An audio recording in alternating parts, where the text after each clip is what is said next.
माजी मंत्री हर्षवर्धन पाटील यांनी मुख्यमंत्र्यांना सुरक्षा पुरवण्यासाठी एक पत्र लिहिलंय।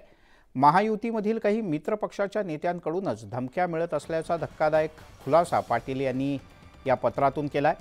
त्यामुळे लोकसभा निवडणुकीच्या जागा वाटपामुळे महायुतीत मित्र पक्षांमध्ये तणाव निर्माण झाल्याचं स्पष्ट होत आहे।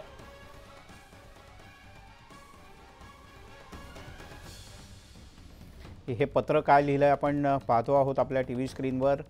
महाराष्ट्रात आपल्या युतीचं सरकार योग्य प्रकारे काम करतंय, पण इंदापूरमध्ये भाजपच्या मित्र पक्षांचे पदाधिकारी मेळावे आणि विविध भाषणांमधून माझ्यावर शिवराळ भाषेचा वापर करत त्यांनी मला इंदापूर तालुक्यामध्ये फिरू न देण्याची धमकी दिली आहे।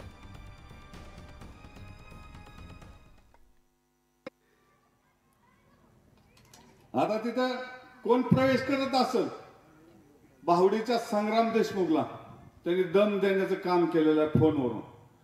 आमच्या खात्यात ग्रामपंचायतचं खाता आमच्याकडे आहे, गृह खाता आमच्याकडे आहे। डायरेक्ट त्याला फोन करून तू प्रवेश केला तर मी तुझं वाटोळ करेन, काय त्या भरणीच्या माग आहे, आयरावीची भाषा करतो तू, जेवढी करतो त्यापेक्षा आम्ही जास्त करतो, ही बी तुझ्या ध्यानात असून दे। तुला तसंच जर आमच्या मनात आलं तर तालुक्यात बी फिरून द्यायचो नाही। तू उद्यापासून आमच्या कार्यकर्त्याला जर कुठं कोणाला आडवाआडवी करायचं काम जर केलं तर तुला आम्ही आडवा केल्याशिवाय राहणार नाही, ही बी तुला आज गांगावांच्या सभेत तुला इशारा देतो म्हणून। धमकीचं पत्र देऊन राजकारण करण्याचं वातावरण नाही, कारणच नाही। त्यांचा गैरसमज झाला असेल तर तो दूर करू असं राष्ट्रवादीचे जिल्हाध्यक्ष गारटकर यांनी म्हटलंय। अंतर्गत हा माहितीतला घटक पक्षांचा विषय आहे, त्यांचा काही कोणाबद्दल गैरसमज झाला असेल तर तो आम्ही भेटून दूर करू।